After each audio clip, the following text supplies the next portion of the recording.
You're welcome to The Middlemen on Enterprise TV, the space where tough questions are asked, uncomfortable truths revealed, and the voices of reason rise above the noise. I and my wonderful jurors are here to pull back the curtain on the issues that shake our nation to its core. Our juror from Rabbi will be presenting a case titled, Give Us These Days.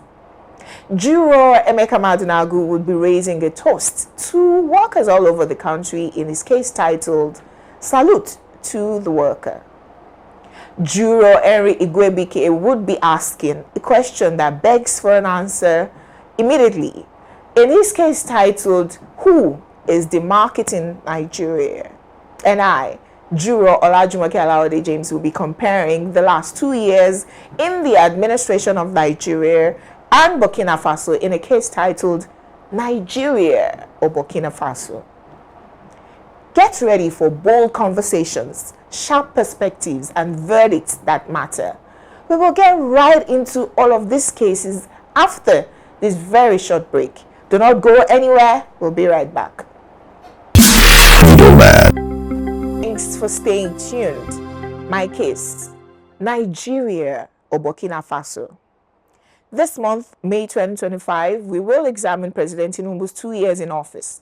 On X, I tweeted that if you think 2 years is not enough to make substantial change, think Traore. Military dictator Ibrahim Traore took over Burkina Faso 2 years ago in September 2022, and the world has heard about Burkina Faso in those 2 years.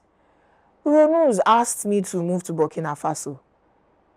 Funnily, I've been joking about moving to Togo since last year. The currency is now stronger than the naira. No jokes. But the logic of the news is faulty. So if I compare America of 4 months ago and America of today, they will threaten me to move to America? I beg, make I start to criticize Trump. Lifeless. They're not making sense, and these are the people we expect to make sensible decisions about democratic leaders in our elections. What are Burkina babes saying today in comparison to what they said 2 years ago? What are Nigerians saying now against our outcries of 2 years ago? Haven't the cries worsened? On this table, we remembered Jesus Tega, Onokbaza. Burkina Faso, like Nigeria, got independence in 1960. Since the mid-2010s, Burkina Faso has been severely affected by the rise of insurgencies in the Sahel. Several militias, partly allied with the Islamic State or Al-Qaeda, operate in Burkina Faso and across the border in Mali and Niger.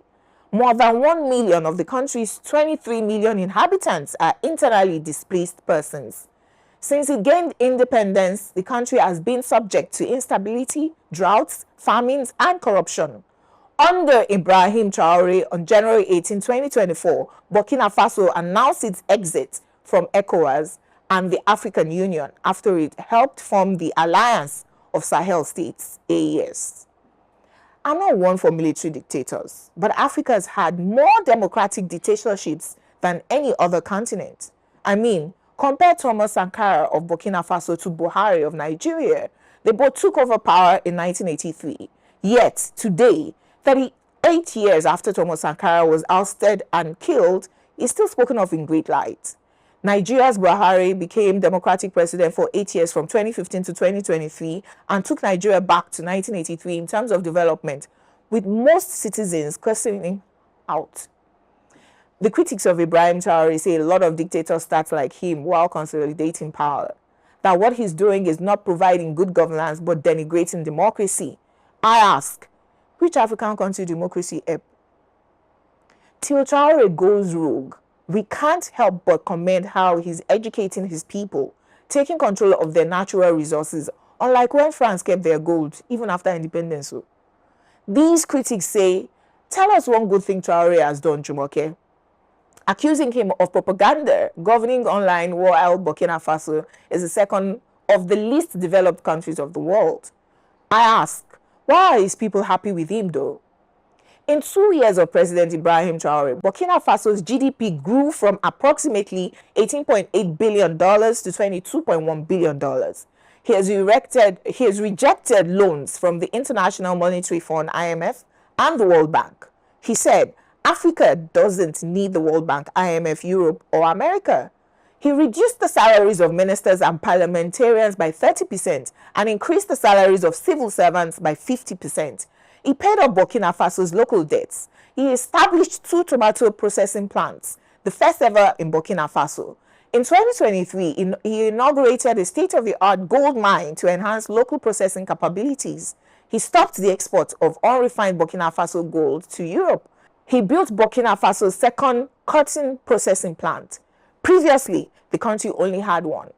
He prioritized agriculture for distributing over 400 tractors, 239 tillers, 710 motor pumps, and 714 motorcycles to boost production.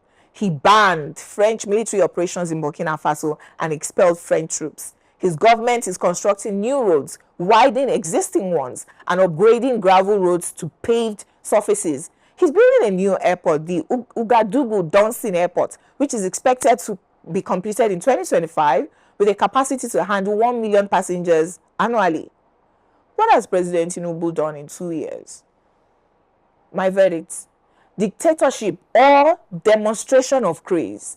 A leader is one that is followed by his people. All others are taking a stroll. This case is very poignant. It is profound. Profound in the sense that there is no comparison between Ibrahim Traore and Tinubu. There is no comparison. Because, I mean, we could argue that democracy sits well with our psychology because it engages processes and engages State House of Assembly, National Assembly, and so many bureaucracies. We can settle with that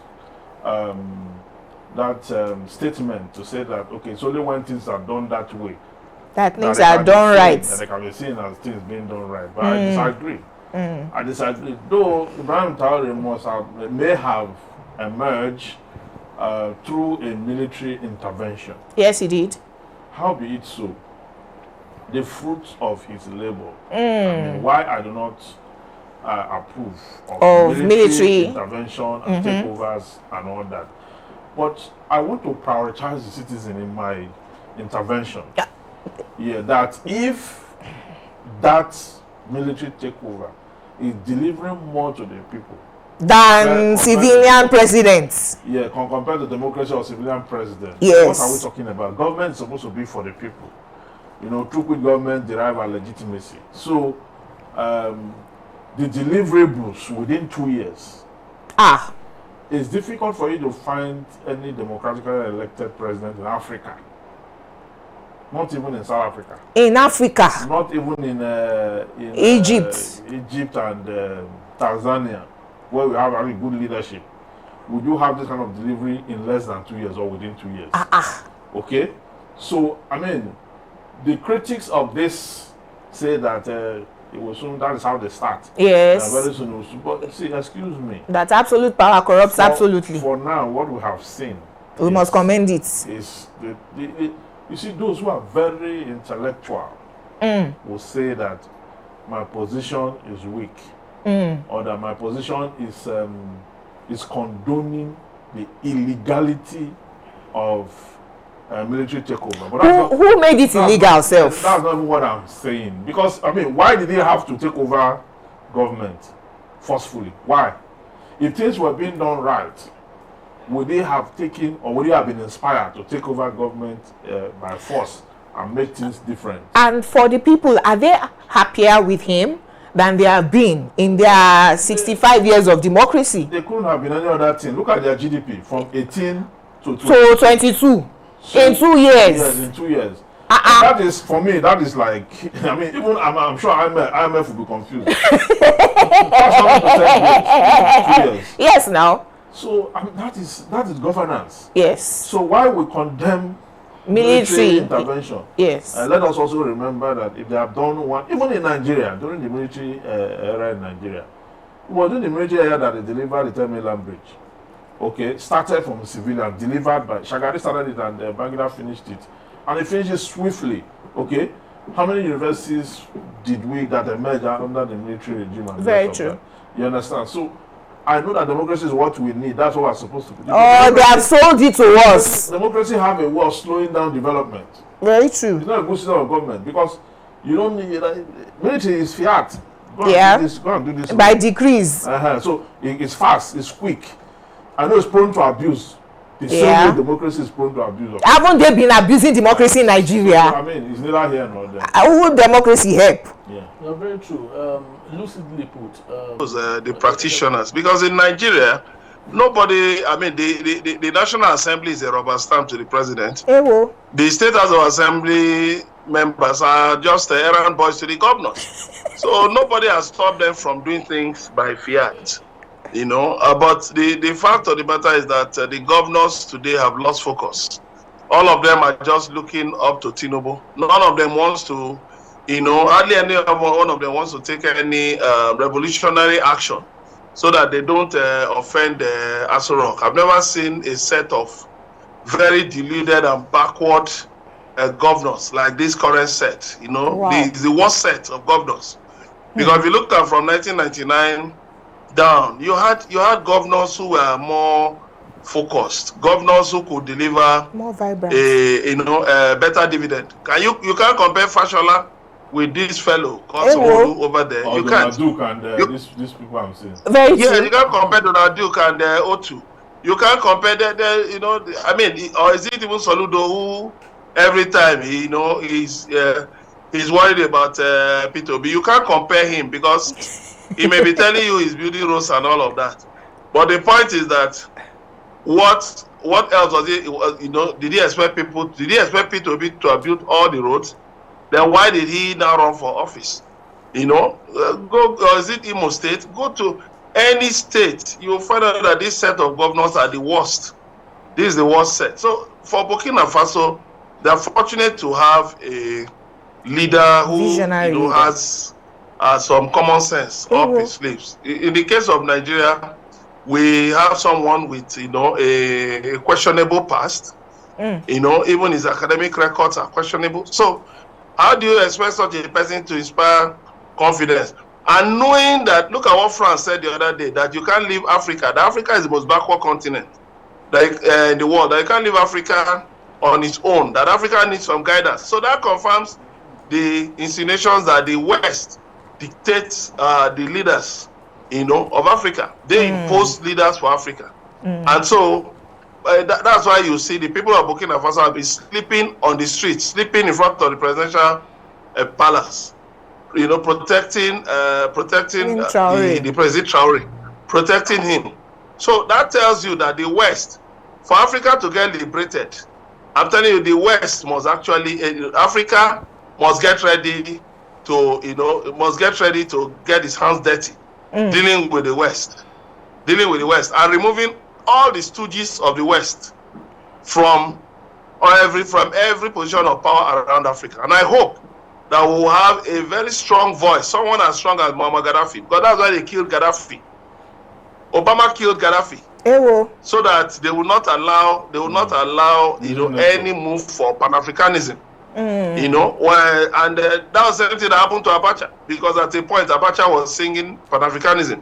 Then the same thing with Abiola. That was why they allow Abiola to come on board. But Africa must get serious, because the West is a big threat to Africa. Thank you. Very, very true. A former retired American CIA on an interview once said that the United States of America does not care really about democracy. Wow. Or non-democracy of any nation, especially for Africa. They don't really care. All they're concerned about is interest. Does the country do what America wants them to do?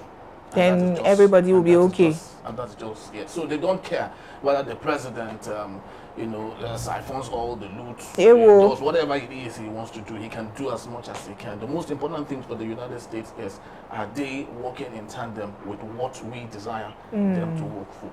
So for the president of Burkina Faso, I think what we see happening today is, of course, is what it is.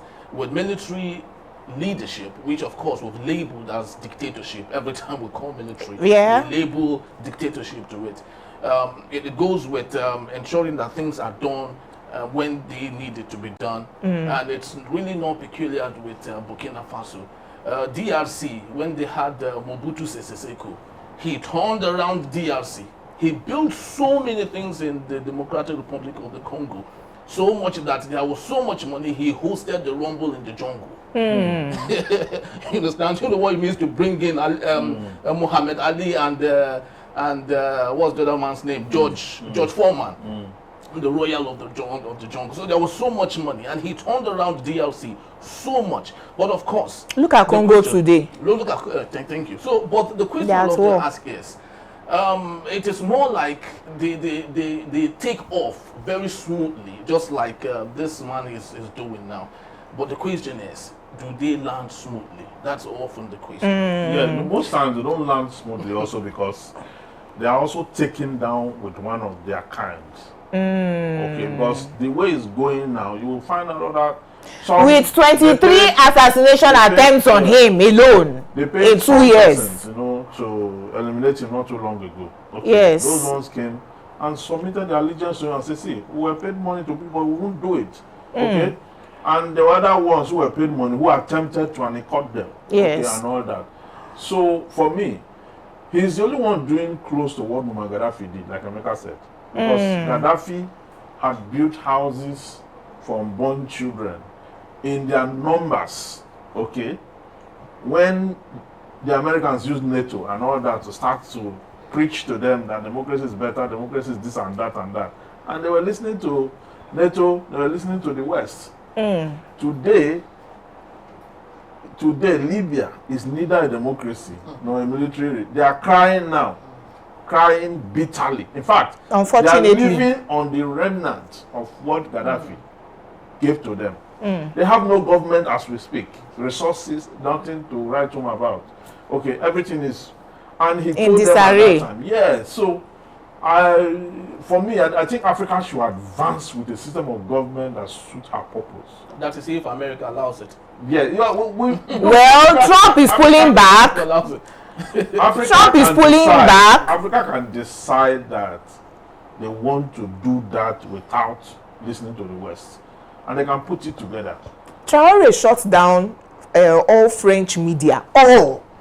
Yes, when he was sending them away, that look, all this propaganda, we will tell our own stories. Maybe when Africa starts to tell its own stories, and we now decide for ourselves, because I believe that without the colonialists, right, if we are developed at our own pace, our traditional religion, our traditional modes of passing on knowledge to the next generation, it may have been a little slower than what they call civilization in the West, but it at least would have been at our own pace. Now, an African child that cannot speak English or French, you say that, oh, he's an illiterate, they can't go to school. Meanwhile, if you were teaching us formal education in our local languages, we'll be better at science, using IFA technology and all of that. They are using English to measure intelligence. Can you imagine? Whereas that English they use to measure intelligence, it's your second language. Not been able to perfect it. I was talking to you the other time. My grandfather, you know this sickness they call migraine. He has the cure for migraine, and what he does is, at a particular time of the day, of course, my grandfather don't use watch. They don't know what watch is about. They look at the sun.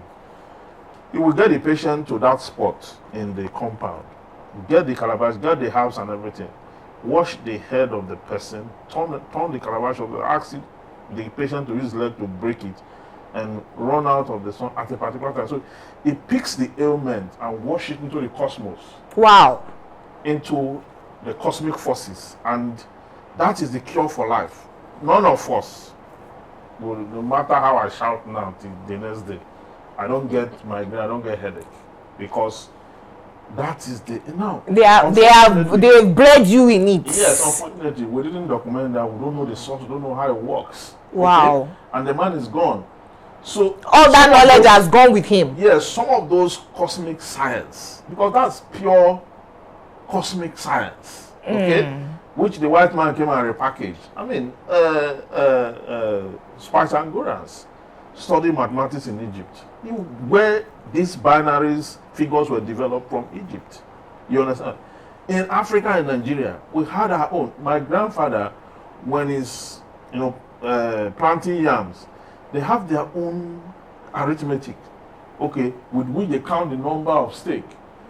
they have planted, and they use the root and the knife to put in each of those figures represent a particular number of stake or head of the, of the listen. So at the end of the day, we cannot, the white man cannot say they came and made us literate.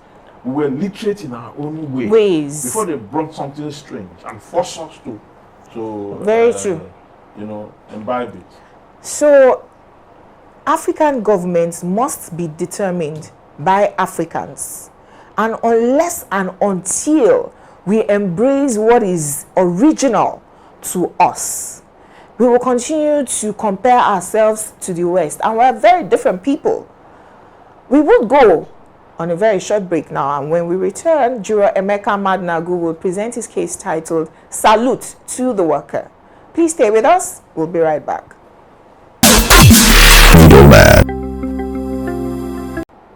You're welcome back to the Middlemen of jurors. My case, salute to the worker. This is a toast to the worker wherever you are around the world. Your sacrifices and the global chaos, amid the global chaos of poor pay, decrepit working conditions, even as politicians use you as a pawn on their ego-fueled tariff wars. Where would the world be without the worker? Who would run the factory lines that produce the goods for the sustenance of humanity? Oh, some say robots will gradually replace you, but how nice. But they won't tell us that the robots lack your resilience, grit, determination, long-suffering, and perseverance. Is it on the farms, highways, banks, media, security, public and private sectors, medicine, artisanship, name it? You are there. On May Day, I salute you. I say thank you for keeping the wheels rolling for humanity's sustenance. My verdict: the debate over pay as well as working conditions and hours which are commensurate with the efforts of the worker continues. In Nigeria, the minimum wage is more like a slave's wages. Politicians live lavishly while not caring whether the Nigerian worker is paid or not. Some states aren't even paying the minimum wage. We can and must treat the worker better. I sorrow. I absolutely agree with this case, Juror Emeka. The Nigerian worker deserves better, because even countries without as many resources as we have are living better. Plus, we have the human capital. If we will just develop them, educate our children, we have the human capital to ensure that if half of our population is going to the farm and the remaining half are just counting money in the banks, Nigeria will be okay. But like we mentioned, this democracy, this formal education that they have sold to us, they made us believe that our own old ways are redundant. And unless and until we adapt the ways of the Westerners, then we cannot develop. Unfortunately, you are paying 70,000 naira. The NLC chairman on May 1st was saying that the minimum wage cannot even buy a bag of rice, and so they are shouting for increase in minimum wage. Some of us are unable to even pay this minimum wage to the workers that work with us already. But because somebody comes into government without even looking at the books and the reality on ground that our currency is bad, unless and until we start to export, you cannot make the dollar. Say, subsidy is gone. Subsidy has gone now on fuel. Subsidy has gone. You have floated the naira. Everything is now skyrocketing in terms of inflation. That's 70,000, in fact 100,000. I use it to fuel my car now in 2 weeks because it's 52,000 to fill the tank once. So where do Nigerians want to even start from? And if we were suffering this much and our leaders were suffering even half as much in that they were tightening their belts also, maybe we'll say is what previous governments have left for us that is making all of us suffer. Rather, the current leaders, they are buying. See, Wike went to go and he went to somebody's party in a Rolls Royce. They are buying Rolls Royce, Escalade, flying private jet, yacht, things and things, while the people cannot even buy food. I was asking today, how much is a loaf of bread in your area? The Nigerian worker just deserves way better than what we're getting. So in agreeing with Juremeka, I would say salute to the Nigerian worker. All the other workers in the world are enjoying now. Yeah, I like this case particularly because not only is it poetic, it is its rendition resonates with what we have in our country. I don't know how the Nigerian workers survive. Actually, this might be maybe the eighth wonder of the world, because what they earn, if you compare what they earn with the way they live and the number of children they bear, and at the end of the day, you cannot put together and make a reasoning out of how sustenance can occur under such conditions. Family or communal living. Now, yeah, you see the cost of living is quite very high. The school fees are not cheap. Food is not cheap. Fuel is not cheap. Electricity is not cheap. There's nothing that is cheap. Yet, the worker is paid cheaply. Some of them say have not earned the salary. Some of them do some osusu job they call cooperative. Some of them have to go start selling wares after work, or even in their workplace.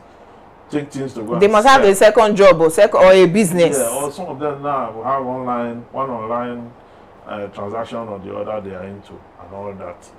At the end of the day, the Nigerian worker is strained. When he retires, it becomes worse. A policeman told me that his pension is 15,000. Jesus. 15,000. I was quarreling with him when I remembered that I had a friend whose father is also retired. I put a call through that one. He told me that one, the father is actually an officer. That one told me that his father's pension is 24,000. Jesus. It was like a plague. It was like I was struck by. I mean, sometimes we don't pay attention to these things. How do you pay somebody pension 15,000 naira? To do what with? 24,000 naira. And this is a man that have 5-6 children. But how did he also have 5-6 children? Yeah, that's a different. That's a different thing. No, and these 5-6 children, they are training them through university. They are training them through school. As at the time he is retiring. In agreeing with you, my security man is about 70. He has trained all his children through university, true. And his salary is, we just increased the salary to 40,000. How did he do it? He may trust you to know that I'm a pensioner. My own pension is 56,000. Jesus, that's a lot of money. 56,000. What, you think so? I have 4 children. How did you have 4 children? No, you cannot tax a man how he's having this thing. The country is not nothing to write home about. I mean, the wages, the 50 something thousand is how many dollars? About $30-something. Yes. You understand? So we are not. This is not the way to live, and I think that the way Nigerians survive need to be studied. How do we survive? Family. Is it our communal living now? Because if we were living like the West and we are paid like this, people will commit suicide. Very true. Very true. I absolutely agree. Because you cannot go to your neighbor and say, borrow me salt. You can't do that over there. They will call police. You understand? But here, you survive. You are living at the verge of survival almost throughout your lifetime. It's terrible. It's terrible. Very, very lamentable, actually. You know, this brings to thoughts. When we served in 27-28, our take-home allowance then was 20,000 naira. A bag of rice was 8,000 naira. So, which means a youth corps member could afford 2 bags of rice with 20,000 naira allowance. You know, it took the grace of the young girl who cried out. 2027, 2028. Okay. 2007, 2008. Okay, 2007. Sorry, yes, that was supposed to my bad. 2007, 2008. You know, so the allowance then was 20k. So which means a copper could buy 2 bags of rice. Now, it took the intervention of that young girl, you know, to say that 30,000 naira is not good enough for NYC corps members before it was miraculously increased to 70. It had been increased to 77 since last year, May 1. They were not paying them. You know, so that is the sad reality we find ourselves. And when we talk about Workers' Day, I think we have failed to let the president know that he's the numero uno, number one. He is the number one Nigerian worker. Public servant. Number one public servant in Nigeria. That was a private jet. But the question is, how does he really feel? How does he feel? How the policies is put together? How does he feel as the number one public servant of Nigeria, knowing that he has escaped? They all practice escapism With escapades. Yes, exactly, and all of that. But the rest of Nigerians are suffering, and this begs the question on new capitalism.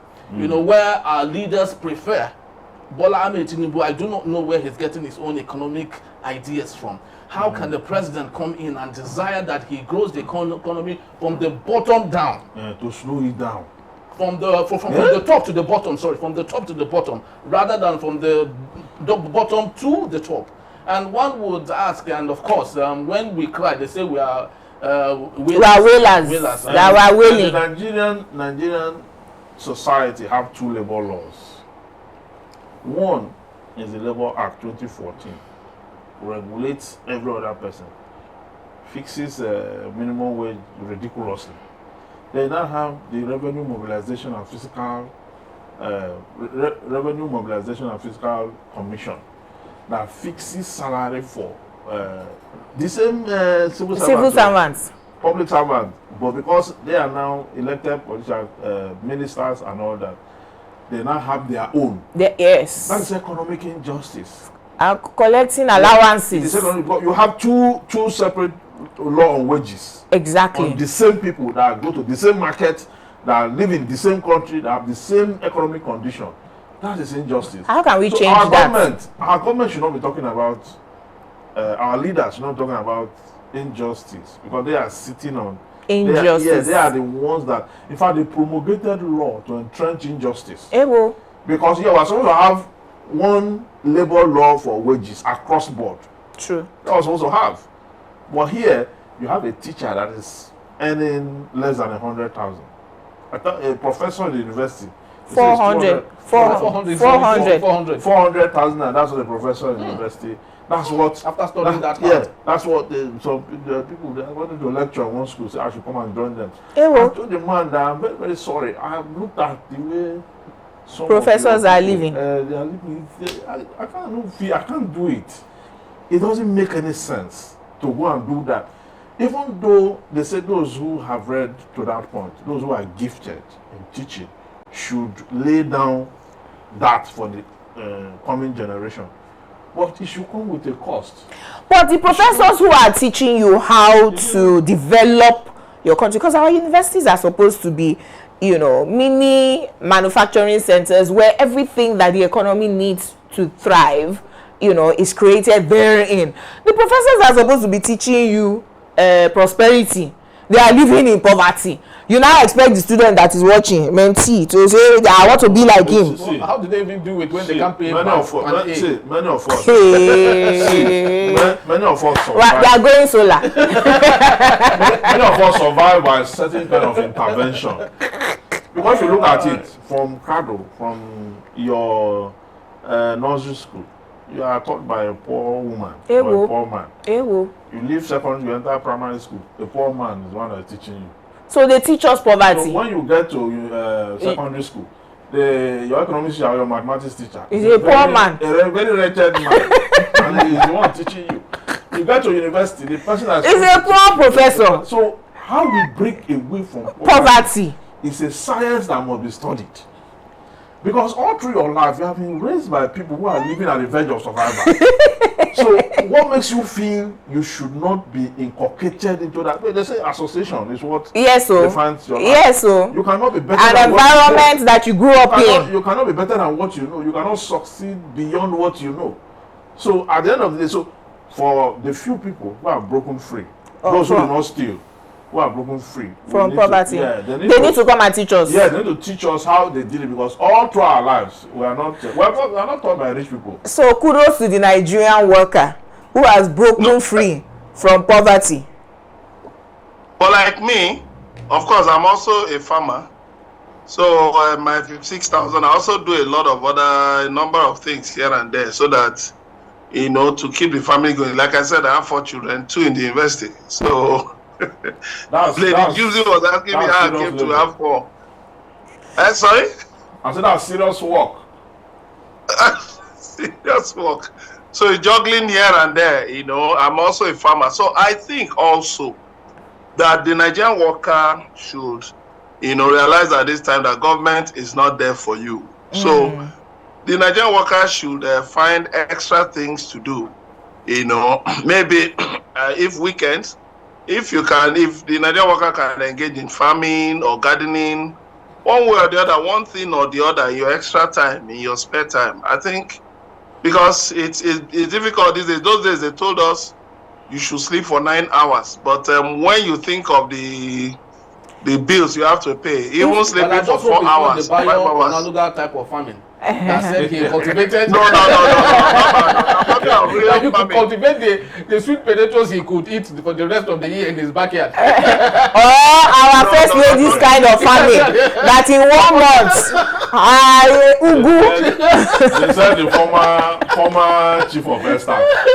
The former chief of air staff that is a snake farmer. What's he farming the snakes for? That it was the snake that used to buy house in the The conversation about the Nigerian worker continues, and when we return, the juror for Rabbi will be giving us his case titled "Give Us These Days." Please stay with us. Don't go anywhere.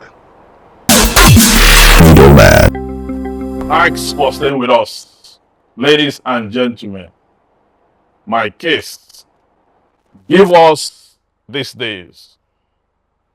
These are truly challenging days for our beloved Delta states. Recent political defection by our supposed representative, action orchestrated by figures such as Governor Sheriff Oborowori and Senator Ifeanyi Okowa have left us, many of us, feeling unheard, sidelined, and unrepresented. Let it be stated categorically, the decisions to defect from the People's Democratic Party PDP to the All Progressive Congress APC were made without the consent and mandate of the Deltan people. Sheriff Oborowori and Ifeanyi Okowa do not speak for the families, youths, traders, farmers, workers, and the everyday sons and daughters who build and sustain our great states.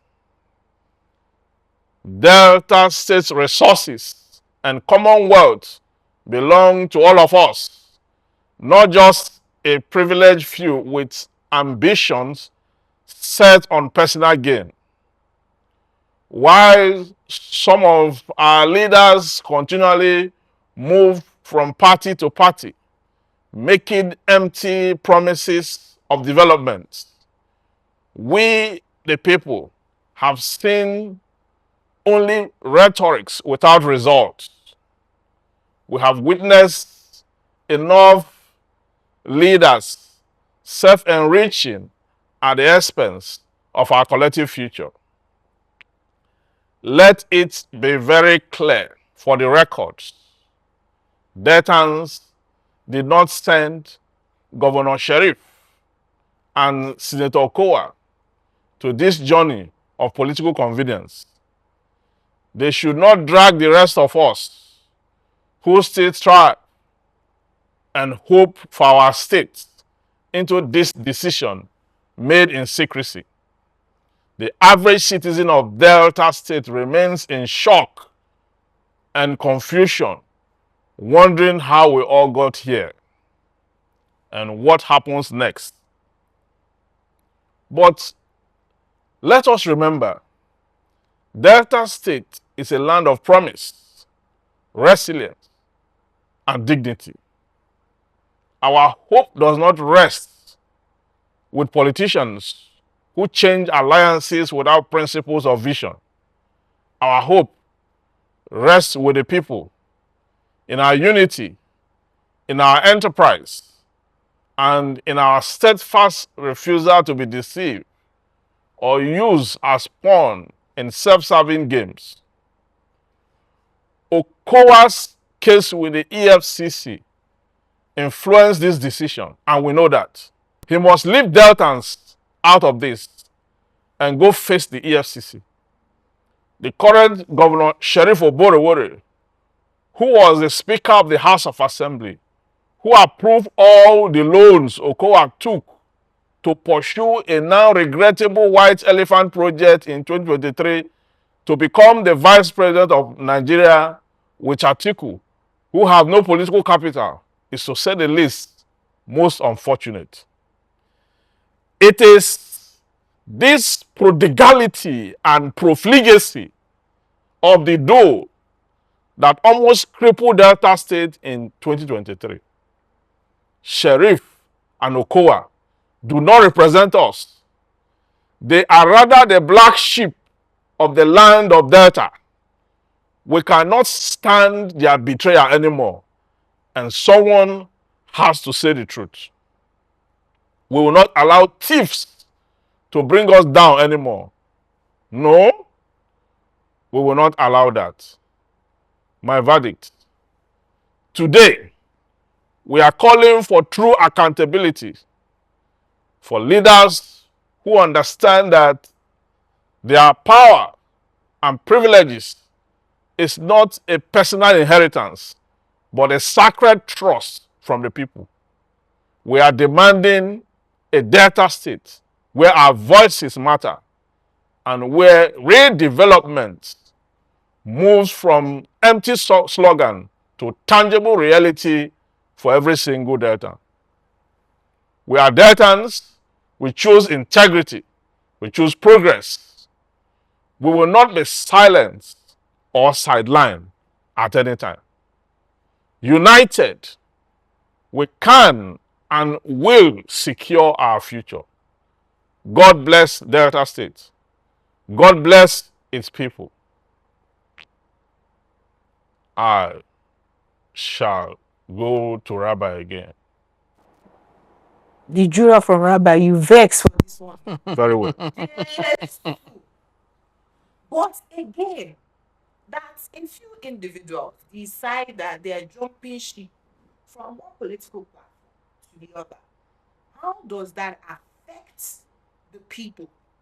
In the process of jumping, they said it's to bring development to the people. They drag the people in. No, don't drag those in. Yes, In fact, that's what I'm saying. Saying it was plugging. They want to plug into Abuja. Plug.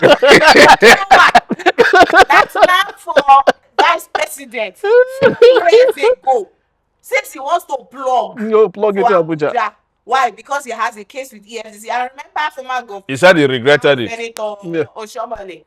You know, when he was head of APC, said that when you come to the APC, all your sins are forgiven. They, as the bishops, they wash your sins clean. They forget your case. Oji, Kalu, Akpabio. Look at Akpabio's case, is even funny. The professor that rigged the election for him in 2019 has been sent to jail. Appeal court has upheld that judgment. Why are the person they rigged the election for is Senate president making laws for us? The product of that misgiving is still in office. He is Senate number 3. The instrument used is in jail. So I am saying that, as you have spoken very proficiently, and I absolutely agree with your verdict, the Deltas themselves would decide that this was, I don't want to use the negative word that we call children that are not born by the father. That this was so. They are not our brothers. They are the black sheep of we don't know them. We wash our hands clean of them. Let them be jumping from wherever they want, plugging in wherever they want to plug because of their selfish interest and greed. But how is it possible? Did you watch the mammoth crowd that followed them? That wore yellow and what PP? Weaponized poverty. It was. Have you seen any protest in Nigeria of recent in support of government, right? That the people carrying the placards, except their leaders, the people carrying the placards, most times they don't know what they're protesting for. They are paid to just come and carry placards. So if you say, come come and follow us, we are going to APC, we'll give you 10,000. Is it in this Nigeria where somebody is earning 56,000 as pension, somebody cannot even buy a bag of rice with his salary, that you will not follow them for one day and go and collect 10,000 naira? How do we now expect poverty? So how do we now expect these same people that have been weaponized to stand in defense of what they claim is people that are not hungry or as hungry as them, like the juror from Rabbi, must continually speak. Educate them. Education, right? Very important. And then lead by example, that it is possible to reject today's personal satisfaction, right? And wait for a bigger tomorrow. So don't collect that 10,000. I know, yes, you are hungry, and then we need to, like we have always done, feed ourselves. Even the religious ones say you cannot go and preach any God to a hungry man, right? So if you want to preach any ethics or what is right, morals, to somebody who is hungry, it may be difficult. So sometimes we need to feed ourselves and say, well, if it is this hunger, you will not go hungry. Don't follow them for 10,000 naira or 20,000 naira. That when something happens and you need medical health care, they will abandon you. For us, the same citizens, to go and do GoFundMe for, we will crowdfund for you. Or God forbid, there's an emergency in your family, you can't pay your rent or pay your children's school fees. These people that you are following for 10,000 naira, do they really care about you? Akpabio built a world-class hospital in Akwa Ibom that he had small whiplash. He flew abroad. He couldn't go to that world-class hospital. So we need to continually educate ourselves. You know, the ones who are middle class have come out of poverty small. Tell the very poor ones that, listen, don't let them give you bread and take away all your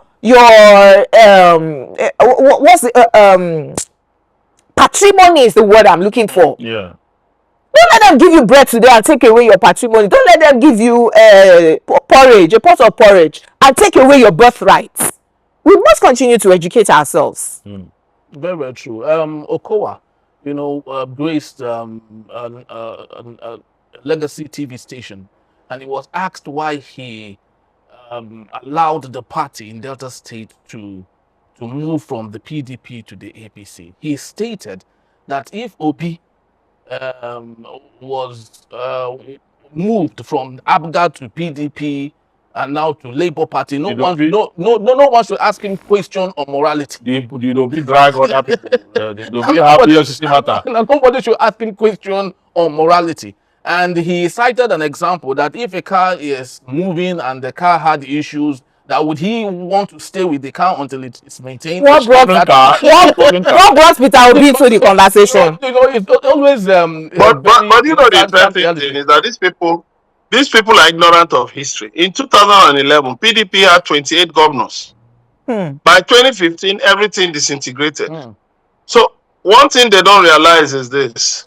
All of this eye service and all of that will disintegrate. It's just a matter of time. Very true. Because PDP has, a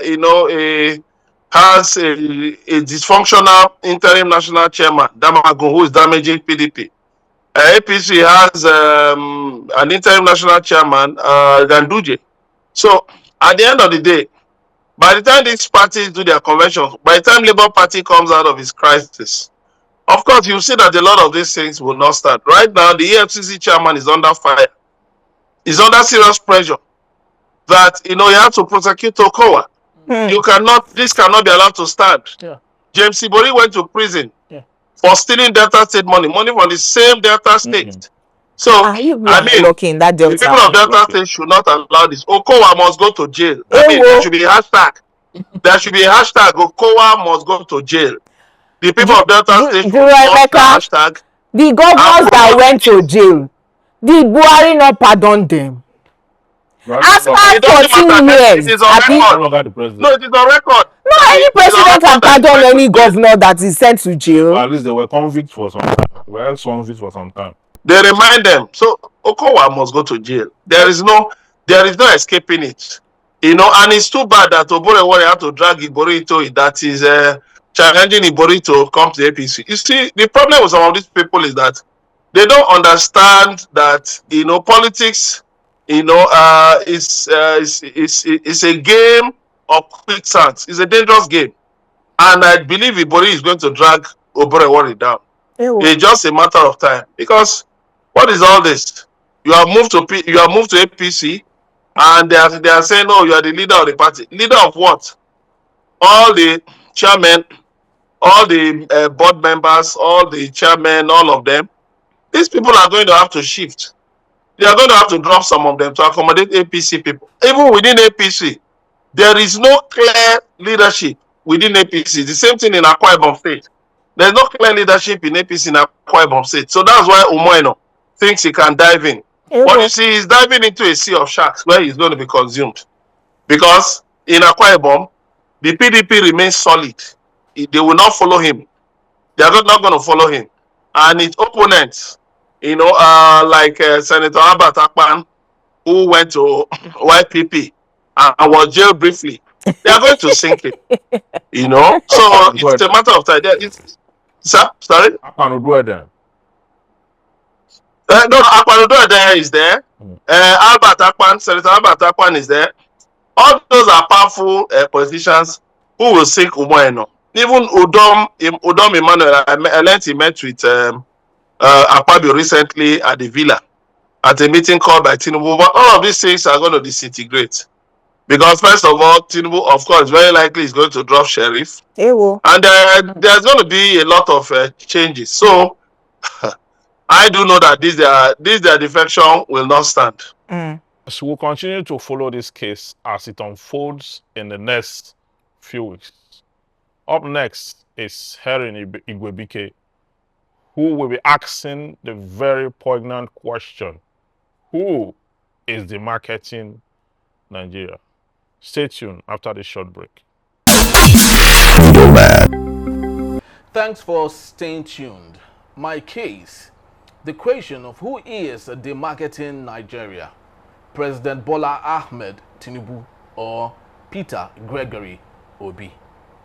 This is deeply political and depends on perspective, context, and evidence. What does demarketing Nigeria mean? Demarketing in the context refers to making public statement or taking actions that paint Nigeria in a negative light, especially in the international community, potentially harming investment, tourism, or diplomatic perception.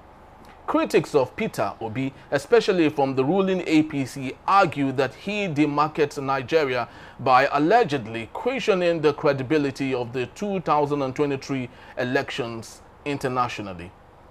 Also engaging in interviews or speeches abroad that emphasizes Nigeria's insecurity, corruption, and governance failure. Calling for foreign intervention or attention to domestic issues. Supporters of this view claim Obi's rhetoric could dissuade foreign investors or paint Nigeria as unstable. However, on the other side, they argued that President Bola Tinubu himself demarkets Nigeria when he admits abroad that the country is damaged or on life support. Example, at the U.S. Chambers of Commerce.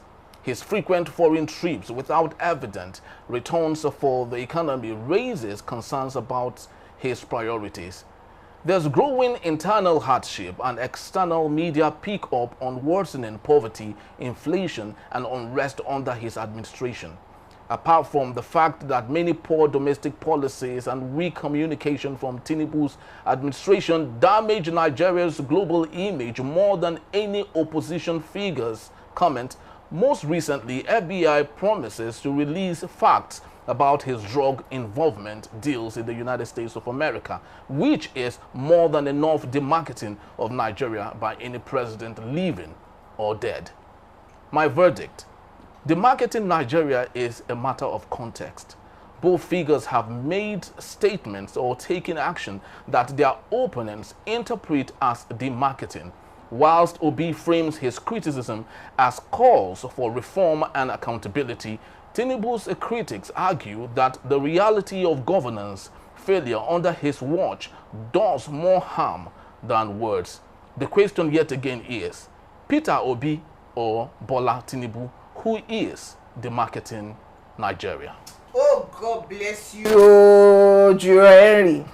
When you have a president that we do not know his real name, his real age, his certificate, and then there's that hanging question, he forfeited $460,000. It was a cocaine-related case or not. And then the FBI, CIA, everybody, FDI is releasing, his album, like, scratch, and you say somebody who is telling the truth. Yes, when you want to promote something, right? You want to promote Nigeria, for instance, you will say, we have 200 million people, which is a huge market for anybody who is coming to sell anything. So you will not say, there's ISWAP, there's ISIS, there's Boko Haram, there's Mamuda. You will not say that, so that people will come and find out for themselves when they get. But excuse me, when your president is even a visiting president, 5 times in his 2 years he has officially gone to France, right? When there's somebody like Ibrahim Traore of Burkina Faso sending French troops away and French media, our own president is in bed with France, right? Then unofficially, every time he goes on an international trip, he's going to one conference or one something, he will still branch France. Who is truly demarketing Nigeria? Is it the person who is saying the things the way they are and asking for solutions, saying, and look, are they crying more than the bereaved? Why do I say that? In 2014, who demarketed Nigeria when former Minister of Information, Lai Mohammed, who was then the APC spokesperson, was on every medium. He was jumping from one radio station to the next TV station, saying President Jonathan is the worst thing since Boko Haram. They did not say that they were demarketing Nigeria when they were doing that all over, saying, but look at President Tinubu's tweets of 2014 now, and come and tell me who demarketed Nigeria. From somebody who is a billionaire, who wants to rescue the poor, going to all of our IDP camps every time there's crisis and providing leadership, or somebody who is absent when his people need him, who is truly demarketing Nigeria. You go and begging at the World Bank, IMF, is loan every year. Our budget is always from loans. It's not money that we can earn by ourselves. Always from loans. But you are buying Escalade, buying yacht, buying private jet, building 21 billion naira house for VP that he will not live in, buying cars for judges. The people who do not need it. That this president has so mismanaged the country to the point where he can no longer live in the country is the worst form of the marketing the country. Bam. The worst form. Because, why are they calling Peter Obi exactly? What did he say? It's their headache. What did he say that is out of context, that is so demarketing? He's talking about insecurity. We've had Tinubu that is having a drug case and it's not a president. What beats that in terms of demarketing anything? With that only, they can even bounce us in any of the international... any international country. Any gathering, you understand? Once they see your Nigerian passport, they say, no. How would you have emerged as a president with this kind of yoke on your neck? Oh, God. If it tells a story about the people who voted for you or whom you allegedly forced yourself on. So, those are the issues. They shouldn't call Peter Obi on anything. The likes of Onokpasa and what is his name? The other spokesman. Buala and Jesus Tega Onokpasa. Look at the difference between Onokpasa 2023 and Onokpasa 2025. I don't all confused now. I don't all confused. So I don't think Peter Obi is the least person you should call when issues like Peter Obi is their headache. Happen. So the man has obedient movement that is huge. Plus, all the things that he said would happen have now happened. And more people have been impoverished in the last 2 years. They are now looking, the people who would not have even looked at Peter Obi's side are now looking towards him, so it's giving them headache. Everybody's calling his name. See your call and say, didn't Peter Obi jump from here? They say, oh God, why are you jumping? You, vice presidential candidate, jumping from one party. He say, didn't Peter Obi do it? Everybody must mention Peter Obi. No, one of the things I learned is that you see the hunger in among APC followers is so high, and so they've told them to go and look for money from online engagements, and that the easiest bait for engagement is P2B. They should just say things about P2B and let people engage them, so that they can make money online, because government doesn't have money to give everybody. That's why you see no pastor guy looking malnourished. Yes. And then, of course, let's begin with Segun Showumi, a failed candidate, governorship candidate in Ogun State, who came out to us talking rubbish, about P2B. This is the guy who's in PDP, who has not been able to do anything. He couldn't even win his street, for PDP or anything. He's a failure. He's a failed politician, and then go to Sanwo-Olu, the worst governor that Lagos State has ever produced, the most useless governor in the history of Lagos State. I mean, he knows that his days in office are numbered, because his master is still thinking of how to kick him out. The plot to throw him out, to get him impeached, is still there. But there are still some things they are considering. So, he just came out to say, now he thought it was going to gain traction, but it didn't. Then immediately, on their social media handles, what were they now posting? About how they were giving people money, subsidy. They said Lagos State has 18.5 million residents. Take note, at the time they said it was 22 million. Now they said they're giving subsidy to the 18.5 million residents of Lagos. It didn't reach me, I don't know, Lady Jones, if you have received your own. I have not received though. Nobody usually gets anything, So that's what they're saying. So he's trying to, so what he's just trying, he has seen that that was there against P2B, that the pushback was massive. So they've diverted now to other things. That tells you see, every Tom, Dick, and Harry, who is of no consequence in Nigeria, thought P2B's name. But they are lucky. Anyway, because P2B usually tells his aides not to reply them. Did they not get the engagement, Juremeka? The engagement they were looking for. Because but the engagement was in the negative. No, the engagement was in negative because people gave it to him. So he couldn't get that. I don't even know. Social media does not know negative or positive engagement. The engagement is the engagement too. Yeah, well, that's why the obedient movement has been telling his members not to be responding to them. You can see Renaud Mokri. Of course, there was a discovery that Renaud Mokri had. He has boats. He has pseudo accounts, catfish accounts that he has been using. So when you see, what looks like a large engagement, when you check, if you do a forensic analysis, a lot of those handles responding are just catfish accounts. They don't exist. And that's why you see his engagements online have been going down, because X and Facebook have really been closing those bots, closing those accounts. And then now Meta has launched an AI-driven app. Of course, we definitely will fish out all those catfish accounts and remove them. So a lot of these people are going to be in for a tough time. So the point is Rhino is going to go broke now. Sorry? I said Rhino will go broke. He has to really go broke. Yeah, in fact, I hope he gets hard money now. Never had money. It's not going to remain the way he is now. So when you talk about demarketing, these are the people who look at an Oba and a pastor in Osun State who admitted, abroad to have, engaged in fraud, defrauded, elderly citizens of their money. What other demarketing is that? Is it Tinubu went to France and was telling the French president that Nigerian school children need a sandwich and an egg a day so that they can go back to school? An egg, yes, and sandwich a day to go back to school. So, what do you expect?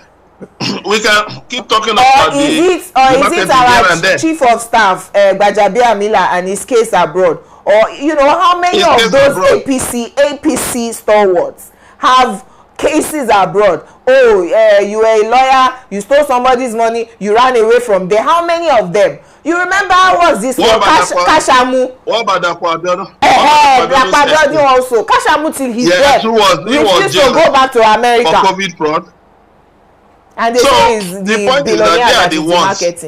They are the ones seriously demarketing Nigeria, and it's good that Nigerians are now beginning to understand the fraud. And you know, I hope that this Okowa's case will be seriously used to demarket them, not just, you know, not about Nigeria, to demarket them. Okay. Because very soon, of course, the people have to engage them vigorously, you know, online to teach them a lesson. Of course, like you see Soludo, who came out to talk some rubbish about P2B. Definitely, people hit him back. And then his media aid has been running up and down, denying, saying that Soludo never said anything and all of that. That tells you that, of course, the obedience are really giving it very hot to them. And it's going to get hotter. Yeah. It's going to get hotter. We move closer to so the point is, I see when you come to the marketing, you know, these people don't even understand. They just pick one word. It was Segun Show, that failed politician in Abeokuta jumped on it. But I'm happy that, you know, for instance, TVC, you know, TVC News, Tinubu's station, they have now launched an AI news anchor, you know, for English, Igbo, Yoruba, Hausa, and Pidgin. You know, so definitely more, the media will use AI more for fact checks, verification, and things like that. So a lot more is going to hit, you know, it's going to hit their faces very soon. Thank you. Very, very true. You know, when we talk about demarketing Nigeria, it reminds me, prior to our election, the same Rain Omokri who's eulogizing Tinubu now once compared Tinubu with Hush Puppy and said if America could get hold of Hush Puppy, why won't Nigerians equally get hold of Bola Tinubu? That what is the source of Bola Tinubu's income? He should tell the whole world. That's the same Rain Omokri now that is very inconsistent, you know, doing all that he's saying. Is it Daniel Bola that said if Tinubu is given 30 years that he cannot figure out how to handle the country? All of these persons right now are eulogizing Nigeria, now are eulogizing Tinubu. The question is, who then is truly demarketing? Yeah, mentioned hungry people, shall. Very true. And that's wrap on this session of the Middlemen. We have said what we have. So sorry, let me take that again. All right. And that's a wrap on this session of the Middlemen. We have said what needs to be said, but the conversation doesn't end here. Keep it going on social media when you visit us at Enterprise TV7 and let your voice account. Thank you so very much for staying tuned with us, and we'll see you next time on The Middlemen. Bye-bye.